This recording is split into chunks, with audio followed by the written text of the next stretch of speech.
We'll hear argument next this morning in Case 09-1205, Smith v. Bayer Corporation. Mr. Monahan. Mr. Chief Justice, and may it please the Court, Petitioners Keith Smith and Shirley Sperlazza were not named plaintiffs in the prior federal proceeding litigated by George McCollins. They never received notice of that prior proceeding. They never received an opportunity to appear and be heard. They never received an opportunity to opt out. And they never received an opportunity to appeal the decision denying class certification. No precedent of this Court would justify treating people as parties under preclusion principles under these circumstances.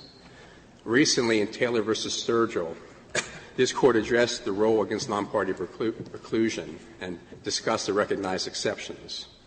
The Court in that case discussed a properly conducted class action as being one of the exceptions. The Court, in discussing these preclusion rules, noted that they are limited by due process concerns, and the Court noted that the properly conducted class action is an exception due to the due process protections incorporated into Rule 23. Obviously, this Court has discussed the due process protections with class actions in prior cases, particularly those dealing with 23B3 classes, in cases such as Eisen and Schutz. The Court has noted that whenever a class is certified, notice must be provided. Notice must be provided. They must have the right to appear and be heard in person or by counsel. They must have the right to opt out, as well as the protection of adequate representation. Well, suppose a class action based on diversity is filed in one of the federal districts in West Virginia, and district court denies class certification. The same plaintiff's attorney takes the old complaint, writes in the name of a new named party, files exactly the same complaint in the other federal district in West Virginia. Would your argument be the same? That can go forward? Get another shot at class certification? Your Honor, yes, under those circumstances, as outlined by Your Honor. All you have to do is get a new named plaintiff. Yes, as long as it's not the same party. If it's a different party, and it can be the same attorney doing it. Yes, it could be the same attorney. This Court noted that in Taylor v. Sturgill, in South Central Bell v. Alabama, and also was discussed in the Richards case. Would the decision that's saying Rule 23 standards have not been met, the individual issues predominate over the common issue, doesn't that deserve some measure of respect when the same thing is tried again? Yes, Your Honor, but that would be under stare decisis principles, we believe, in that situation, since it is a different party, since it's not the same party itself. And certainly the district courts in West Virginia would look to other district courts' opinions and would likely render them persuasive or consider them persuasive under those circumstances. But they have no obligation to follow another district court opinion, do they? Technically, no, Your Honor. If the Fourth Circuit, for instance, had spoken on the matter, though, and it was something that was decided by the Fourth Circuit or, of course, by this Court, then clearly they would. And this one was determined by the multi-district panel, right? Yes. Yes, the district judge in Minnesota. Yes, Your Honor. Interestingly, in Taylor, this Court noted that adopting a broad theory of virtual representation based upon an identity of interests, adequate representation, and a close relationship would in essence be equivalent to adopting a de facto class action or recognizing a common law class action without any of the procedural due process protections provided by Rule 23. Obviously, in dealing with these cases, the main reason of certification is the main reason the due process protections provided upon certification is to go ahead and justify binding the class members to any judgment issued by the court at that point. Until you have that, unless you have the certification and the due process protections for a Rule 23b3 class, until you have those, the absent class members remain strangers to the proceeding. But the absent class members retain their individual right I mean, they are not being precluded as to their individual claim. It's only they can be a class representative. That's true, Your Honor. We submit, however, that any procedural rights which have been recognized and adopted, those procedural rights, just as the substantive claim itself, have to be adjudicated consistent with due process. And West Virginia itself has adopted Rule 23 of the West Virginia Rules of Civil Procedure, and that state has the right to apply and interpret that rule as it sees fit, to manage its own docket and administrate its own docket as it sees fit. Am I right to read the supplemental brief as saying that now the West Virginia Supreme Court agrees with the multidistrict panel on what the content of West Virginia law is? That's not correct, Your Honor. All of the issues raised in our petition for cert remain just as they were. At worst, if White versus Wyeth withstands petition for rehearing, at worst we lose our CCPA claim. That certainly is a valuable claim to us. I will not dispute that. But we also have a common law fraud claim. We also have breach of warranty claims, and those are still in existence. And the critical fact of this case in that regard is the question of whether or not a class may be certified under West Virginia Rules of Civil Procedure has never been litigated, has never been decided by any court. Well, Mr. Monahan, do you mean by that you would have a blanket rule that a decision on Federal Rule of Civil Procedure 23 can never be preclusive as to a State Rule of Civil Procedure 23?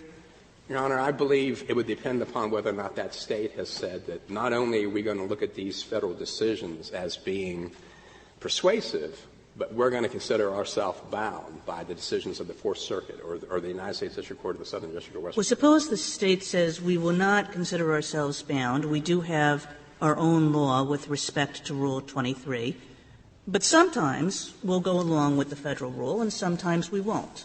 Is it then up to the courts to actually try to determine whether the West Virginia court in this case would have gone along, would have interpreted its own rule of civil procedure the same way that the Federal court interpreted the Federal rule?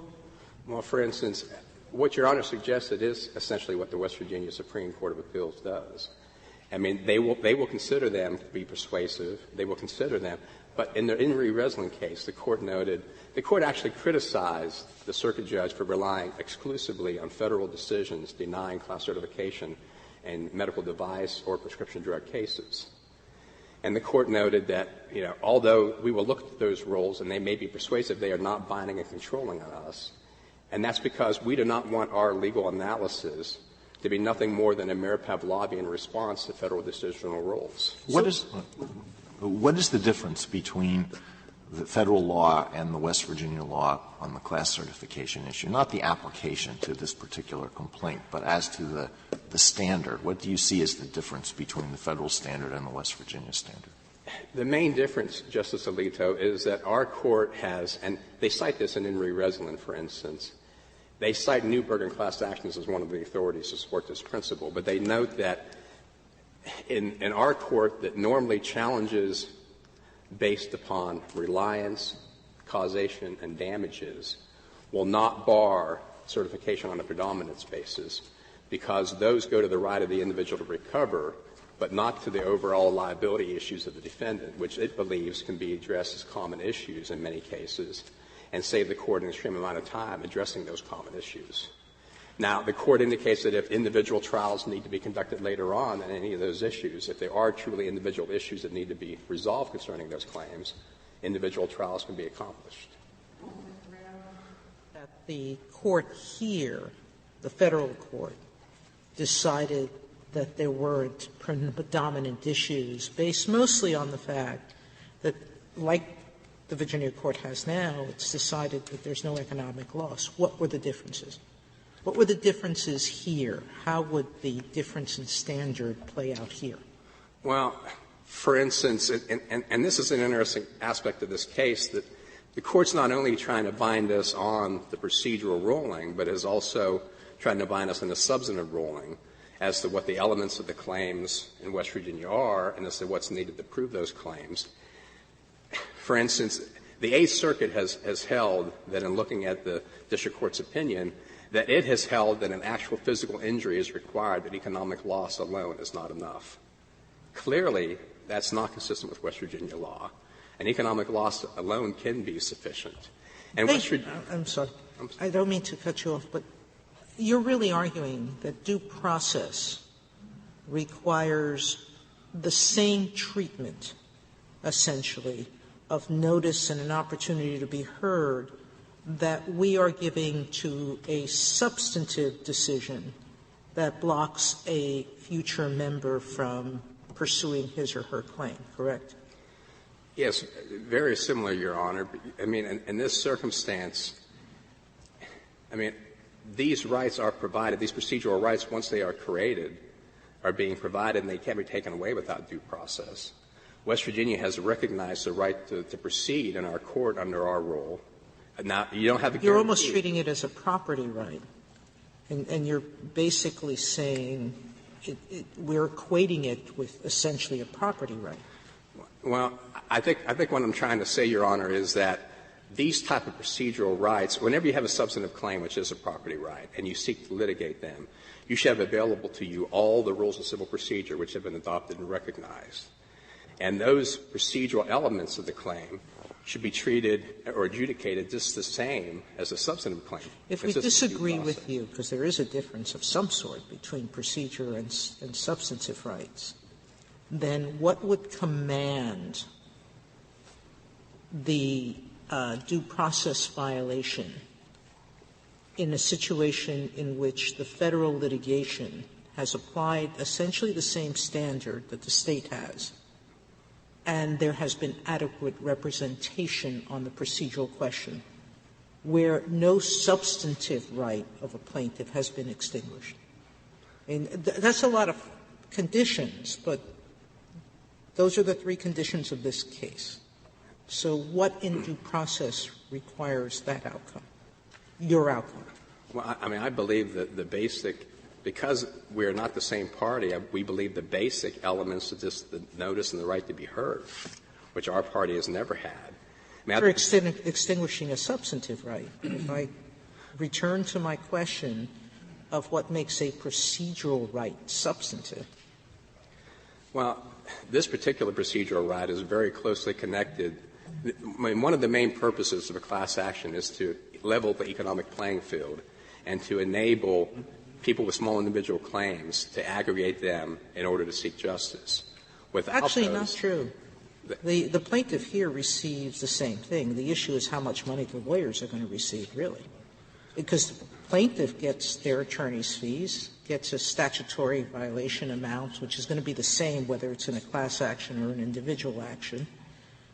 So it's really not the plaintiff who stands to win. No, Your Honor, the assumptions you just made, I don't believe are correct in this particular case, because one, obviously, if we lose the CCPA claim in light of the White case, there would be no statutory attorney fees. And even if we had the CCPA claim, the court has discretion. It may award them. There's no requirement that it do so, no requirement whatsoever. And how can anybody any lawyer trying to bring one of these small damage claims, if the damages are only $100 or $200 per plaintiff, for instance, how can any lawyer justify facing a defendant such as Bayer in a complex product liability action? The cost alone of having experts, of doing discovery, all those matters would greatly exceed the value of the claim itself. So the class action is the only way in which to aggregate the claims and level the economic playing field for everybody. The other thing, I would note for the common law fraud claim, West Virginia does have a bad faith exception for attorney fees, but that depends on the degree of fraud that the court finds, and that in and of itself is discretionary. How far does your procedural right extend? Let's say in the second action the court says, look, we've been through all this before. We have had 1 million pages of discovery from the prior action, no protective order at all. So while if you were the first person here, you're entitled to, 10 interrogatories, because we've been through this before, I'm going to say you can look at all the discovery that's there, but you only get 5 interrogatories. Now, do you say, no, I'm entitled to the same procedural rights I'd have if I were here first? Is that right? Your Honor, I think the Court does have some flexibility depending upon the procedural rule at issue. And in essence, the Court is applying almost essentially the stare decisis type of principles there. We have resolved this exact discovery issue before. So now it's not only that you're entitled to your day in court substantively. You're entitled to your day in court procedurally as to some procedural aspects, but not others. Well, I certainly think the Court needs to examine the procedural aspect and its importance. I mean, the part that it plays. I mean, for instance, one of the problems we have in this situation is that normally res judicata and collateral estoppel do not normally apply to mere procedural rulings. They're not normally used for that purpose. Most cases where they are used for that purpose are cases where a dismissal has occurred based upon a procedural ruling or a procedural failing. And whenever they apply collateral estoppel and res judicata, it's almost every case I've seen deals with the exact same party in another proceeding. And there they preclude them. But here it's a totally different party. And the issue under West Virginia law has never been litigated by any court. In a totally different party, if a person, say an intervener, joins a litigation late, and there have been a lot of procedural rulings, I guess that that intervener takes the case as he finds it. Now, we could go to the judge and say, Judge, I want you to reconsider your procedural ruling in light of the fact I'm here. How does the situation I just sketched differ from this one? I mean, you have a client who's coming to the litigation late. He's separate from the litigation, I know. But he could send a representative to the judge and say, Judge, I want you to reconsider in light of the fact I'm joining. Now, I know I'm not joining. In fact, I'm bringing a different case. But I'm thinking of the Chief Justice's hypo here, and I'm trying to apply it. And is your client analogous to that person who joins litigation late? No, Your Honor, because, I mean, for instance, this Court's noted, and they noted, I believe, you noted it in the Richards case, the Chase National Bank versus Norwalk and Martin versus Wilkes has noted that a stranger to litigation has no duty to seek to intervene in the case. However, they can seek to intervene if they have notice, if they so choose. If you take that affirmative step to intervene knowing what has happened in that case, you obviously have notice of the case because you're choosing to intervene. And if you seek to intervene having that notice, then you take it as you find it. Now, you can certainly ask the Court to reconsider it because you want to raise new arguments, but there would be no obligation to do so. Here you have a different forum. You pick up a different plaintiff and you go to a different forum. And I guess your answer is that you could go on and on and on until maybe you find a judge who will certify this class. Your Honor, I don't believe so. I don't believe that's the case because there are limitations to that. One would be, I think, if you fought at another federal court, for instance, Rule 23 would be the same legal standard. Federal Rule 23 is the same legal standard in all federal courts. But we have a new plaintiff, so that plaintiff wouldn't have had notice and an opportunity to be heard. For preclusion purposes, that's correct. But I think the federal court certainly would look at those cases for stare decisis purposes and looking as to whether or not the class should be certified under the same legal standard. Now, here we do have a different forum. We have the State of West Virginia, who is a separate sovereign, has its own rights to do this. But if a class would be denied in West Virginia one time, I believe that the chances of having another one succeed are very low because courts will look to those. No, but there are 50 states. Yeah. I'm sorry. There are 50 states, and if the plaintiff is asking for a nationwide class action. Yes, Your Honor. And the issue with that, though, is this Court has, in Taylor v. Sturgill, for instance, which Your Honor authored, the government argued in that case that, we should adopt this virtual representation theory because of repetitive litigation. We had this FOIA request. Any person out there can file asking the government for these documents, and the government may have to go on thousands of times, millions of times conceivably to do this. And this Court noted that the threat of repetitive litigation is not sufficient to justify adopting a new exception to the rule against non-party preclusion. What kind of notice do you think due process would require if the court in which the case was first filed thought, I don't want to waste my time on this class certification issue if it's just going to be relitigate it over and over and over again. So I want to provide sufficient notice so that the members of the class will be bound by my class certification issue. What would have to be done? Would they all have to be given individual notice and asked to opt out?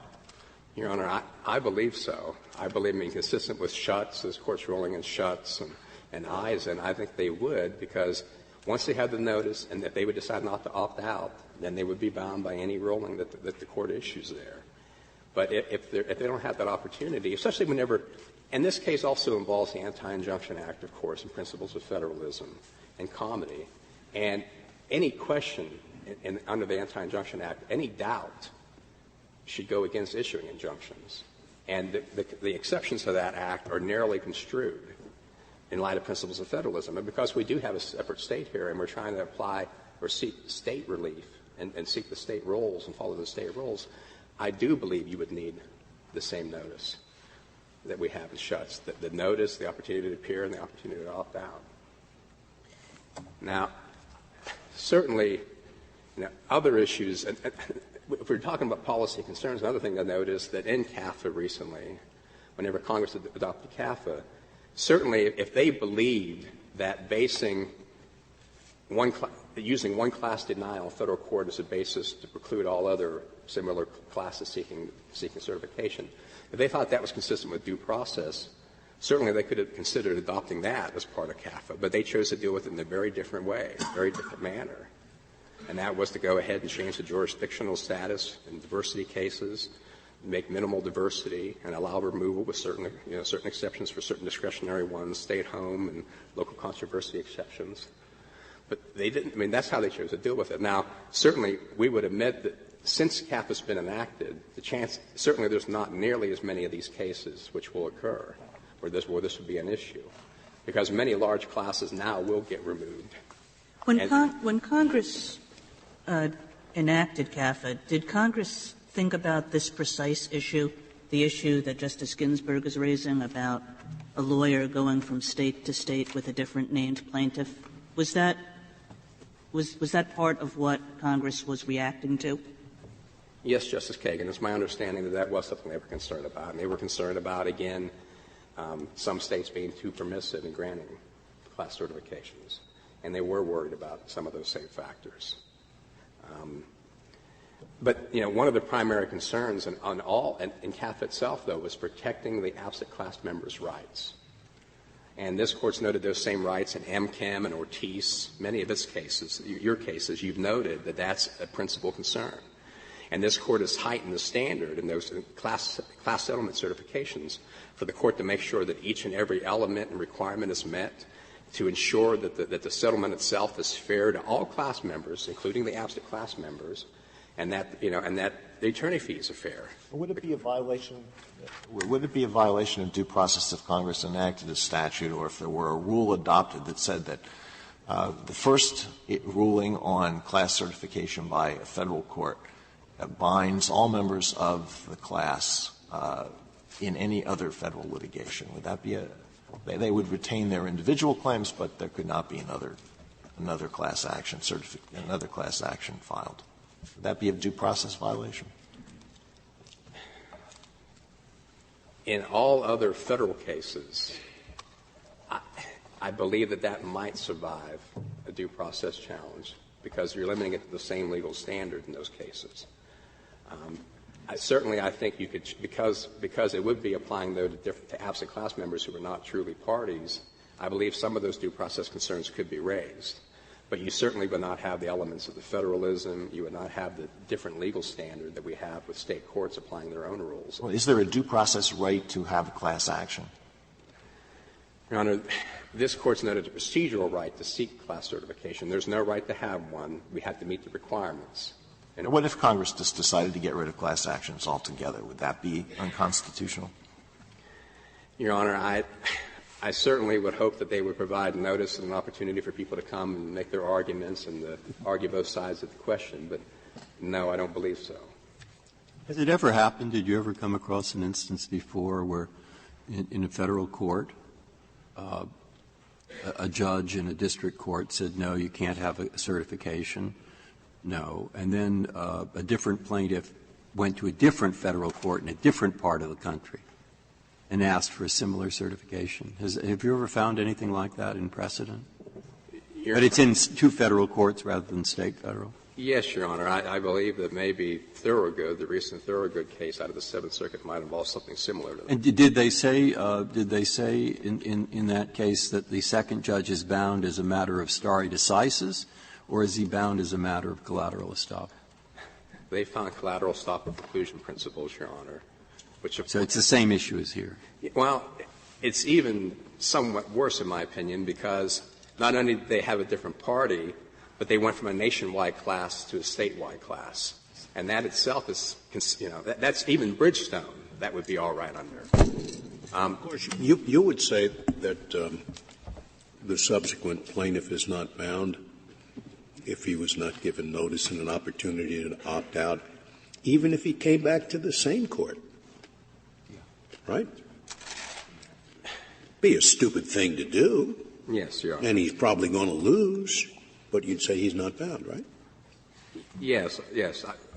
Because he's not the same party. But the legal standard would be the same, and it would not be a wise move. Thank you, counsel.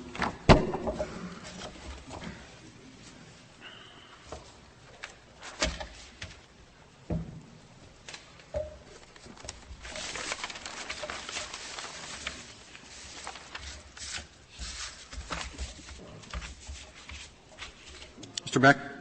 Mr. Chief Justice, and may it please the Court, the core issue here is whether absent class members can be bound by a denial of class certification where there was adequate representation on that issue but not notice and opportunity to be heard. When you say on that issue, Mr. Beck, on what issue? Because I think that there's an argument in this case that the West Virginia approach to class certification is different from the Eighth Circuit's approach, that Resolin would not have been the way that the Eighth Circuit would have approached the class certification question. The issue that was decided and preclusive was the issue of predominance, Your Honor. And what happened there is that Judge Davis, the judge who was supervising the multidistrict litigation, he made a determination under West Virginia law as to what's required to make out an economic loss claim. And he concluded that what is required is individual proof of injury as well as individual proof of causation. And then he went on to describe what kind of evidence would be necessary to do that. So he made a legal determination, and then he went and then after looking at what kind of evidence would be required, made I think a mixed law and fact determination that given that individual issues would predominate over common issues. His interpretation of West Virginia law was later vindicated by the West Virginia Supreme Court in White, where they held that there is a requirement of individual proof of injury, which had been contested by petitioners, and it's clear that it's going to require the same exact kind of inquiry. So what we have is that there's no suggestion in Resolin or anywhere else that the predominance requirement under the West Virginia version of Rule 23, which is essentially identical to the federal version, has any other content that's different from the federal version. In Resolin, there's a suggestion that that the West Virginia courts would treat differences in damages or reliance as less significant than some federal courts, but nothing at all that suggests in any way that if the underlying cause of action requires individual proof of injury and causation, that somehow that common questions are going to predominate over individual questions. There's no suggestion. No, we couldn't. When they went to the West Virginia Supreme Court, that was before this White v. Wyatt. They were arguing a question of substantive law. What do we have to show in order to get damages when we say we weren't hurt by the drug, we're not saying we didn't get any benefit from it. We're just saying we paid more money for it than we should because it wasn't of the quality that it was represented to be. When the federal judge said having to make a determination of West Virginia law, no, it's not the law. You have to show causation, some harm to you. But when these plaintiffs went to the West Virginia court, that was still an open question of West Virginia law, and the West Virginia court might have decided it differently in the federal court, right? Yes. Well, yes. When the federal district judge made the determination, it was in Mr. McCollins's case, and he's called upon to resolve questions of state law, just like courts are every day in diversity actions. And he resolved the question of state law, what's required by the West Virginia Consumer Credit and Protection Act. But sometimes federal judges, they try their best. They're not the last word on what the state law is. And Your Honor, if for example, Judge Davis had found as he did in McCollins, and then he had issued the same injunction, and then the White case had come down the other way, that says that there is no requirement of injury, then conceivably the petitioners could have gone back to Judge Davis and asked for relief from his injunction. And then we'd have an interesting question. Not these petitioners. They weren't parties to the case before. No, but they were parties to the injunction proceeding. They were the defendants in the injunction proceeding. So they're subject to an injunction, and then the law changes, or the law is declared differently by the West Virginia Supreme Court. Nothing would have precluded them from coming back in front of Judge Davis and said, respectfully, sir, you were wrong in your prediction, and we'd like to be relieved from the injunction. And then we'd have a very interesting question about whether being correct or incorrect is something that can eliminate the law of preclusion, because normally if a party's precluded, they're not allowed to say, I shouldn't be precluded because I think the judge made a mistake on the law. But we don't have that here because, in fact, Judge Davis was vindicated. Mr. Beck, I'm not sure that White answers the question that I asked, because White decided a matter of substantive liability, and the question I asked was whether the approach to class certification was different in the Eighth Circuit and in West Virginia. Yes. If you look at Resolin, if you compare it to some Eighth Circuit cases, there seems to be a difference in at least tone, shall we say, about the extent to which a finding is required that common issues predominate. I think that actually Judge Davis took into account the difference in tone, and he looked very carefully at Resolin, and he said that what Resolin was focusing on was individual questions of damages, which defendants often argue is enough so that individual questions predominate, individual questions of reliance, which we also often argue mean that individual questions predominate. But he said this is different because this is, in order to prove liability, they've got to establish individual injury, which means on a person-by-person basis, either that they were harmed by the drug or that the drug didn't work to lower their cholesterol as it was supposed to. And they have to show that whatever the violation of the Consumer Fraud Act was is causally linked there. And he said that's a different animal from questions of reliance and damages. And I've heard or read no conceivable explanation about how under any standard of predominance you could have common questions predominating when every single member of the class is going to have to examine the medical records to see whether their cholesterol came down, whether they suffered any side effects, and if their cholesterol didn't come down and they did suffer side effects, how that could be linked to a violation of the Consumer Fraud Act. So what Judge Davis didn't depart from Resolin at all. Judge Davis said this goes to core questions of liability.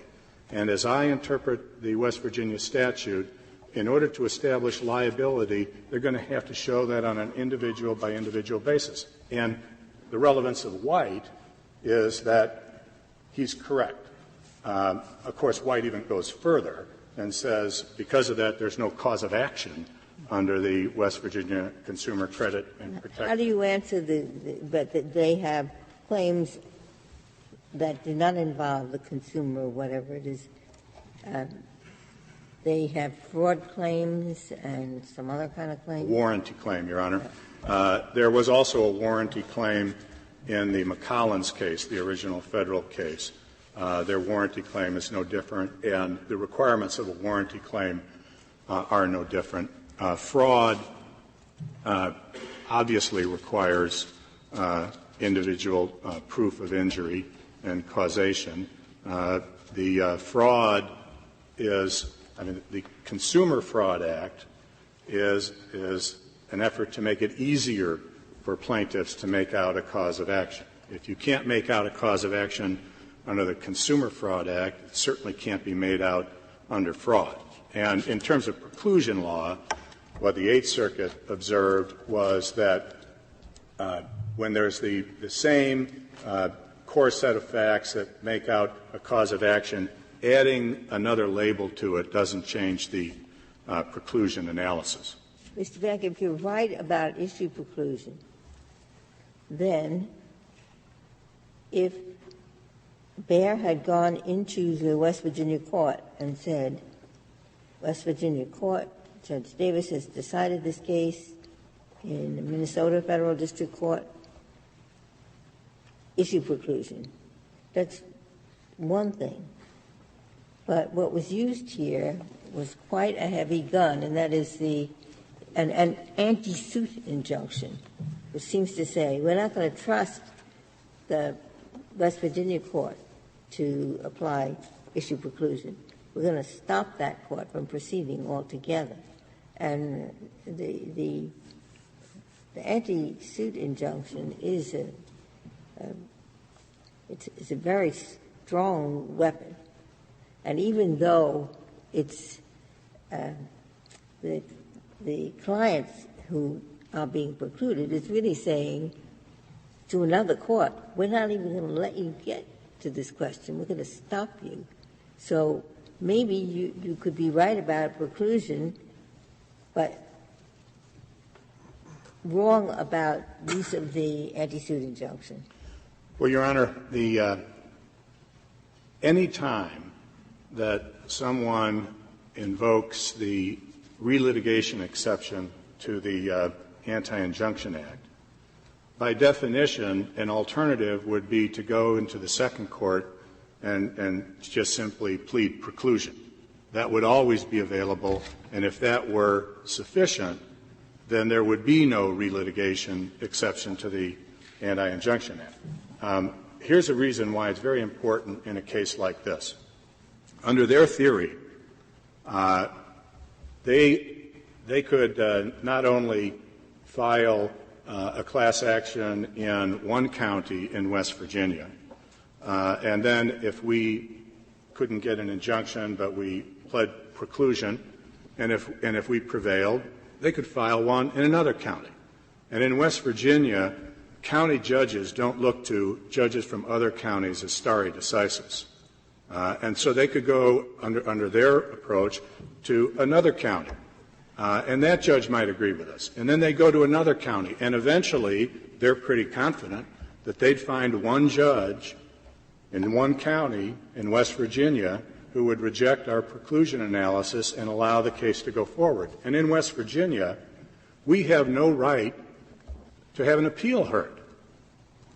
There is no intermediate appellate court, and there's no appeal of right to the West Virginia Supreme Court. Well, of course, you're arguing a principle. What would have happened if the class had gone, or those who wanted to be in the class, had gone first to the West Virginia court, and the West Virginia court had denied class certification?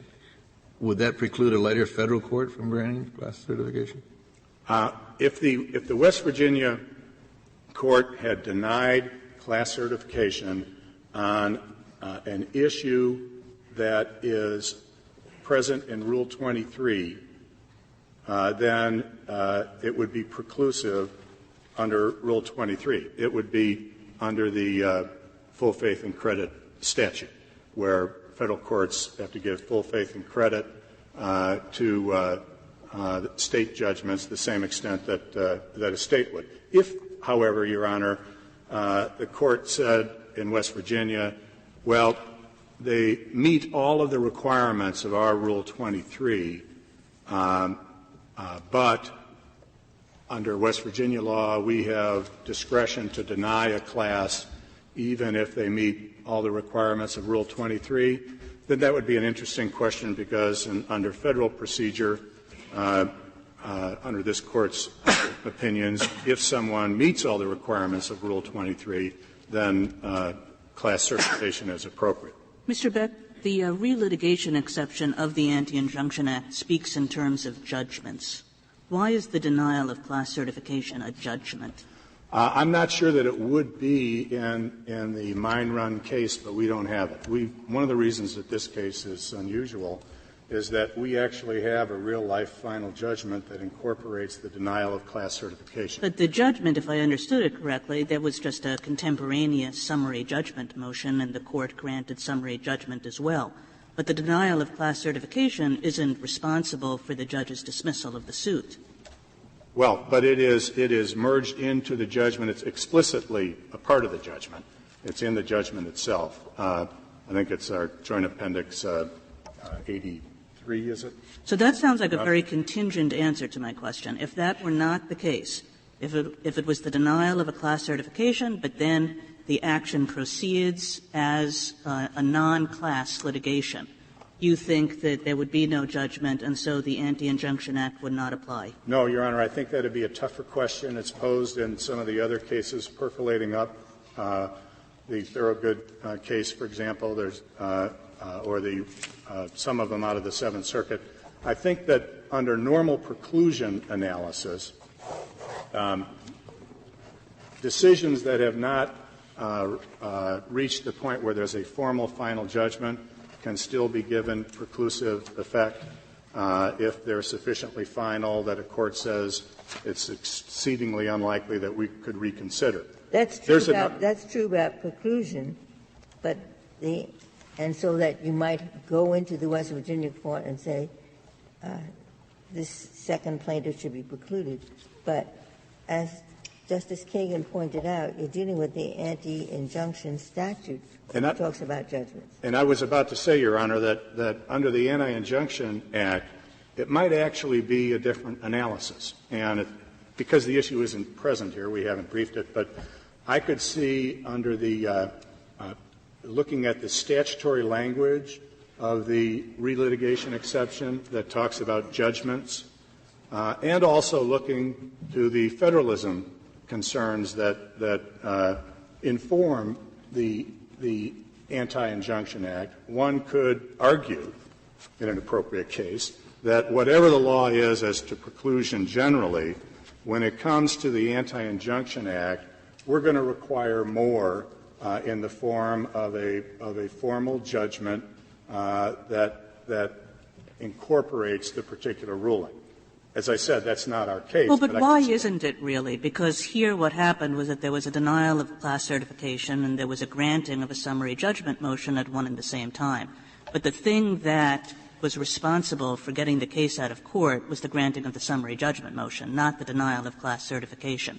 That was extraneous to the judgment that the case was dismissed. I think it's actually, while it was collateral to the summary judgment motion on Mr. McCollins's individual claim, it's actually essential to the judgment in terms, including it, in terms of who's bound by the judgment. If class certification had been we need to know, once the judge has ruled on class certification, whether he's granted it or denied it, in order to know who's affected by the judgment on the merits and otherwise. And if he had granted the motion to certify the class, then there would be one set of effects coming out of a final judgment.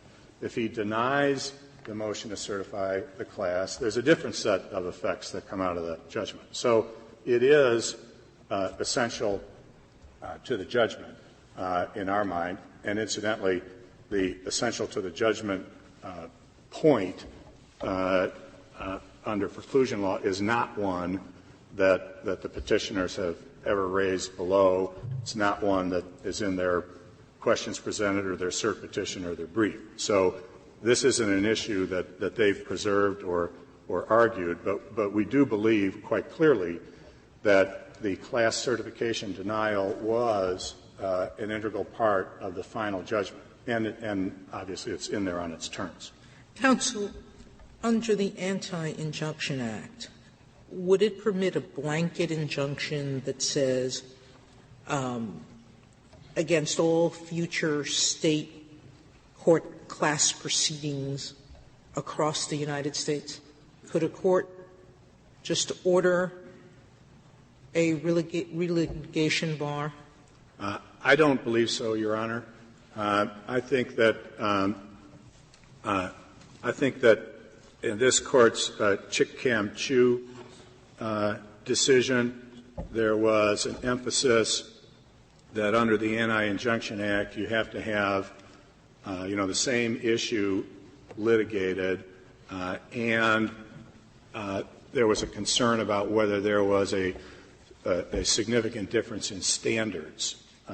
That's my question to you. Yes. So articulate what we're comparing when we're saying that the relitigation bar can apply to a procedural ruling.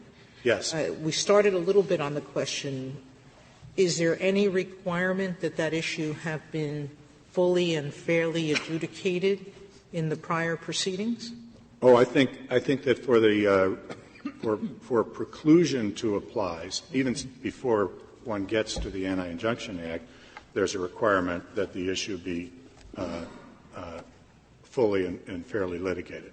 I think the focus would be, as Judge Davis's was, is there a difference in the class certification procedures that would result in a different outcome given the particular issue that's been decided, so that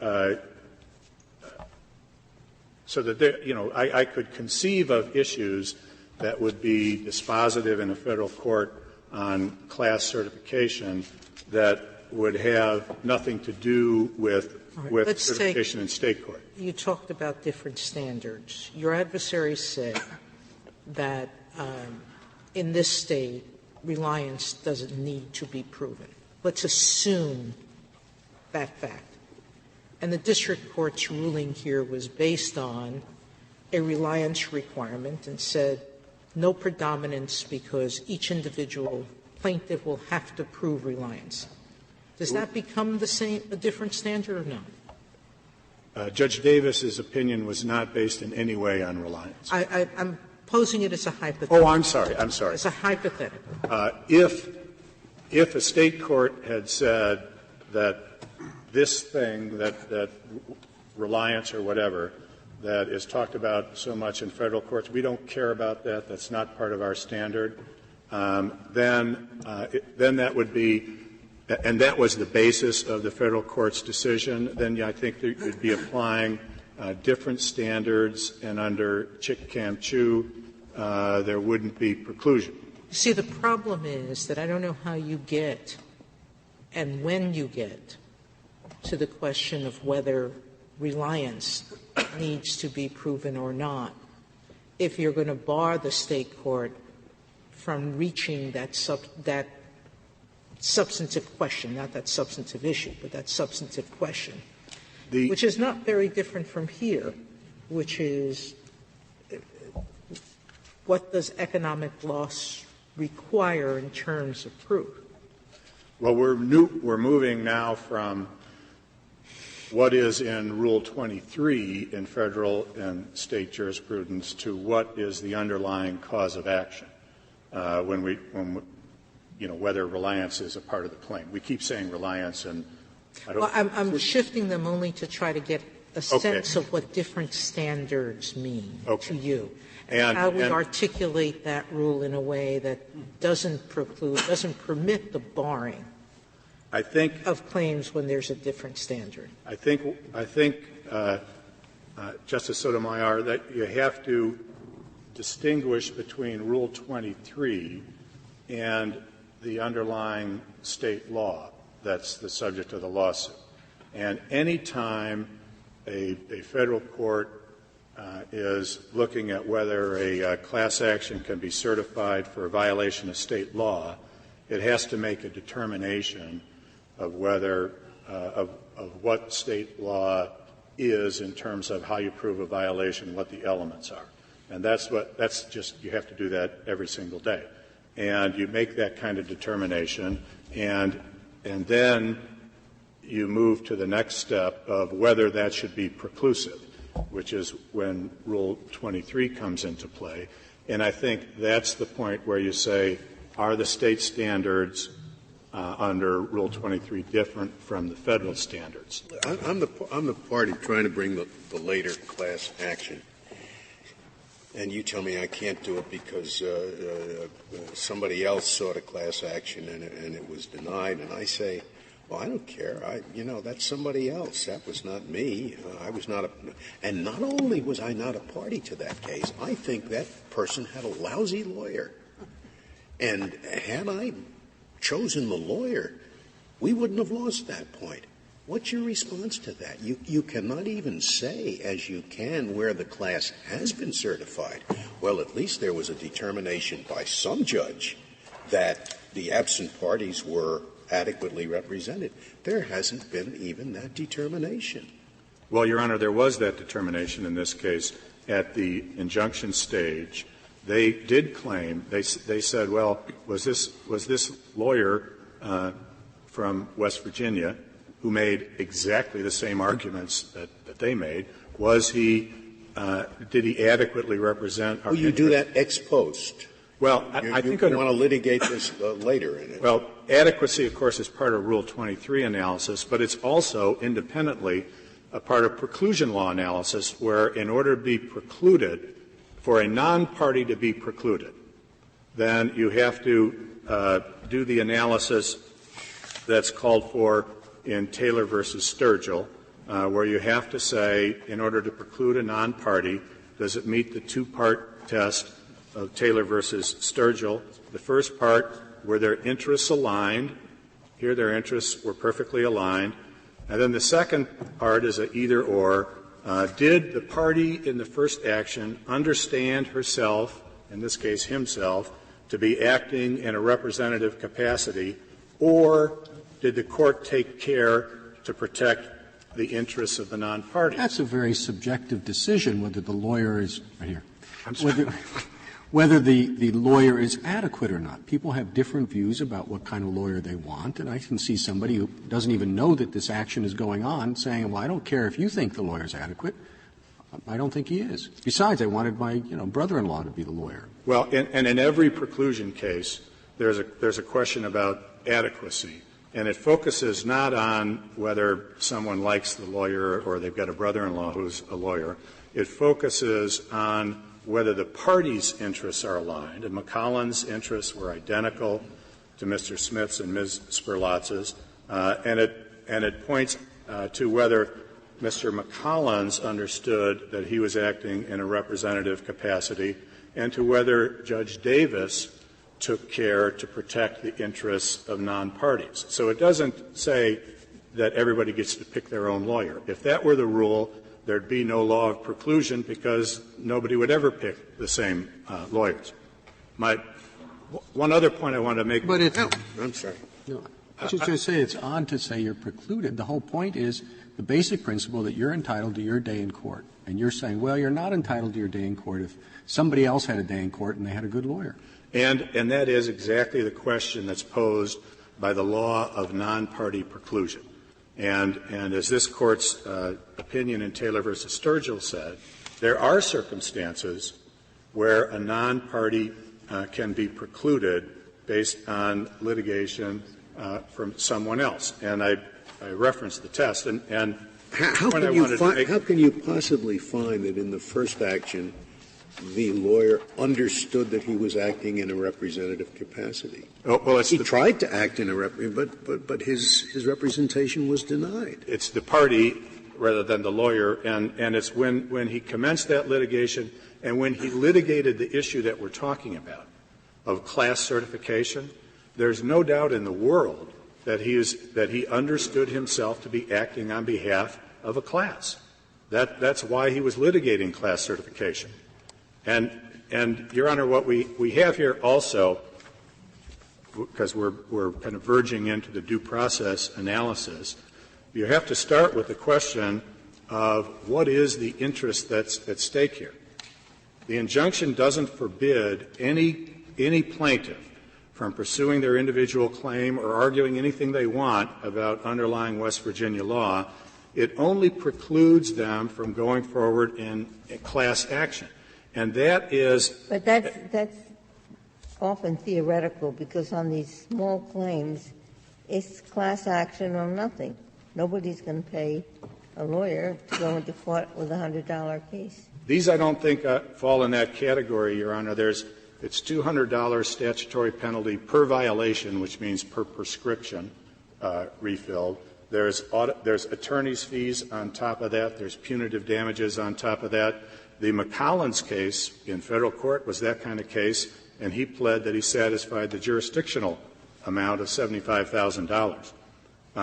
But even if it's a small claim, that doesn't mean that the opportunity to litigate it in a class action and join other parties is a property interest that implicates due process protections.